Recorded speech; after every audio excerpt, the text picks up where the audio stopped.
आज 1 मई है और आज के दिन को पूरी दुनिया में मज़दूर दिवस के रूप में मनाया जाता है। भारत में भी मज़दूर दिवस के रूप में मनाया जा रहा है और आज के दिन अलग अलग तरह से मज़दूर संगठन, यूनियन, मज़दूर नेता और मज़दूर सब अपने अपने तरीके से इस दिवस को मनाते हैं और इसका एक उद्देश्य ये होता है कि मज़दूरों के हित,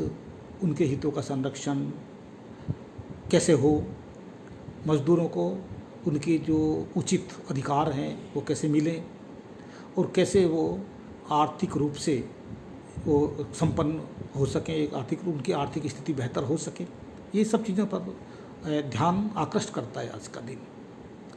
भारत के संदर्भ में ये दिन एक विशेष महत्व का है और वो इसलिए कि यहाँ पर मज़दूर उस तरह का मज़दूर नहीं है जिस तरह का अन्य देशों में होता है। भारत का मज़दूर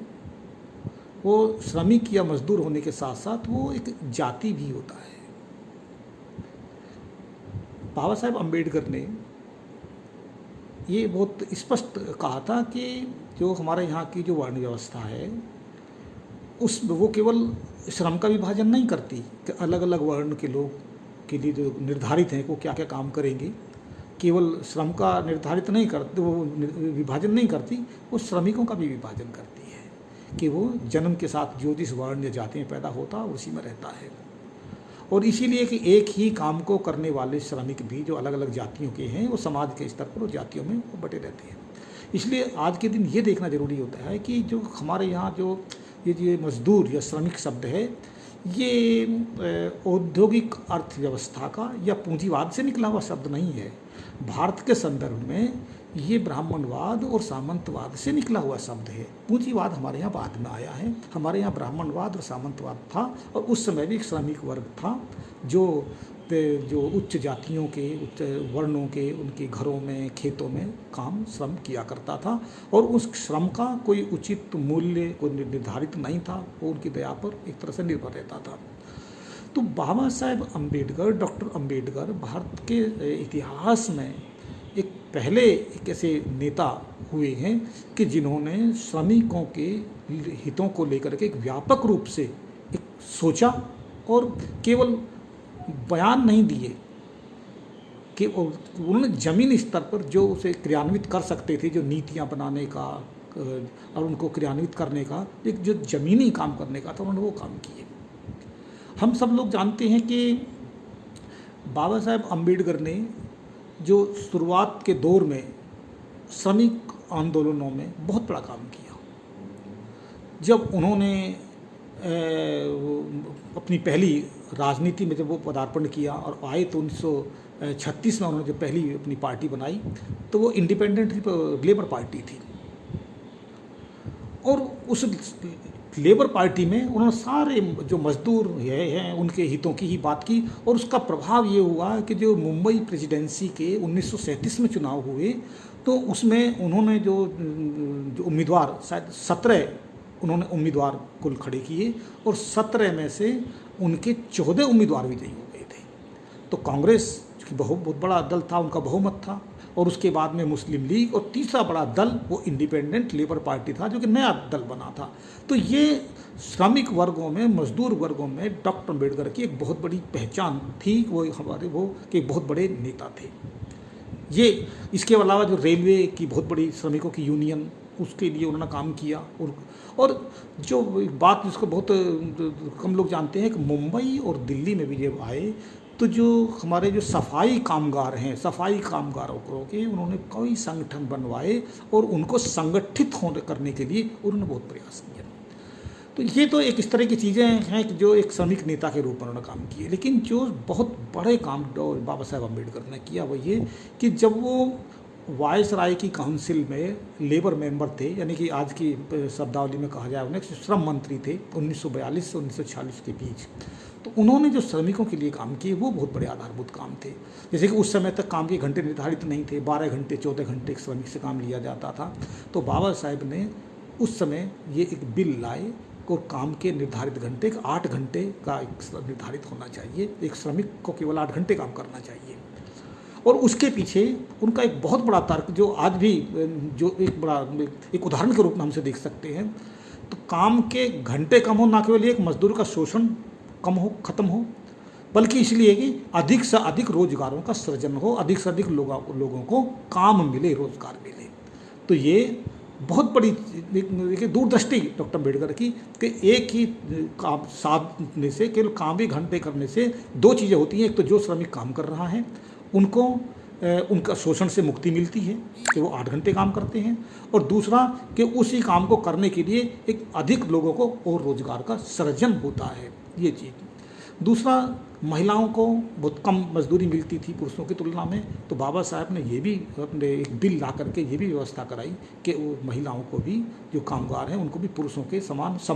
काम, समान वेतन, समान मजदूरी उनको मिलना चाहिए।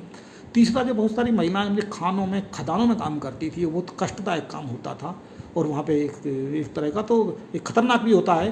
पुरुषों के लिए भी, महिलाओं के लिए भी। तो उन्होंने कहा कि महिलाओं के लिए कुछ स्थितियाँ दूसरी विकट होती हैं, तो उन्होंने, हमारे यहाँ का पहनावा भी होता है जैसे जिस तरह का भी, तो उन्होंने ये व्यवस्था कराई कि वो खान के अंदर, खदानों के अंदर महिलाएं काम नहीं करेंगी, वो खानों के बाहर काम करेंगी, पुरुष अंदर काम करेंगे। तीसरा, महिलाओं को जो अपना जो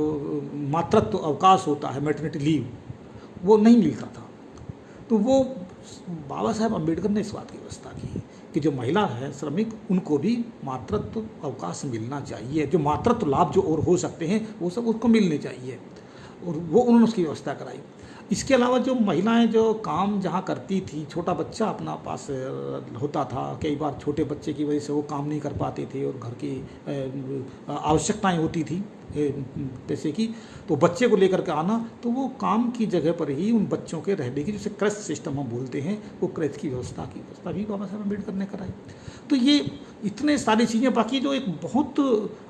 एक बड़ा एक और जिसे हम देख सकते हैं उनका एक काम के मामले में श्रमिकों के लिए, कि जो उनका लैंड रिफॉर्म्स का जो एक मामला है, जिसे हम बहुत कम लोग देख पाते हैं, कि उन्होंने कहा था जो ज़मीन है, उस ज़मीन का एक राष्ट्रीयकरण हो, और उस ज़मीन को लेकर के उसको एक पूरे गांव के पट्टे पे दी जाए, और वो गांव के सारे लोग, वो उसका जो गांव के सभी लोग हैं, वो सभी लोगों का उस ज़मीन पर उस पर हक हो, सब उस पर मिलजुल करके एक सामूहिक खेती जैसा, जो कोऑपरेटिव खेती जैसा का कंसेप्ट उन्होंने दिया कि सब लोग खेती करें, उसमें कोई श्रमिक नहीं होगा, कोई जमींदार नहीं होगा, सब लोग उस पर काम करेंगे, और उसके उत्पादन में सबका बराबर हिस्सा होगा। तो इससे क्या था कि जो ज़मीन है जो बेकार पड़ी है, और जो खेती की है, किसी एक आदमी का वर्चस्व ना हो और सभी का अपना हो, और समाज का एक जो जिसे कि समाजवादी समाज की जो संकल्पना उनके साथ में थी, जो उनके दिमाग में थी, उसको साकार करने की, और जो दुनिया के साथ अपने भारत को आगे बढ़ाने की जो संकल्पना बाबा साहब अम्बेडकर की थी, ये सब चीज़ें उनके साथ थी। लेकिन होता यह है कि बहुत ही कम लोग इस चीज़ को ध्यान दे पाते हैं, और कई बार बाबा साहब अम्बेडकर को केवल दलितों का नेता, उनको या जाति की बात करने वाला नेता उस तरह से कह करके ये लोग कह देते हैं, बल्कि यहाँ तक कि जो बहुत सारे जो ट्रेड यूनियन के नेता हैं, वो बाबा साहब अम्बेडकर की ये मुखालफत करते रहे कि अम्बेडकर तो मजदूर यूनियन के जो हड़ताल है उसके विरोधी थे। बाबा साहब अम्बेडकर ने एक बार हड़तालों का विरोध किया था,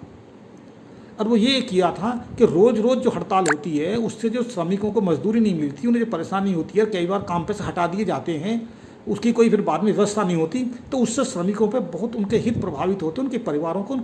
उनकी बहुत आर्थिक स्थिति उनको और ख़राब होती है। इसलिए उनका ये कहना था कि बार बार और बहुत जल्दी जल्दी हड़ताल नहीं होनी चाहिए,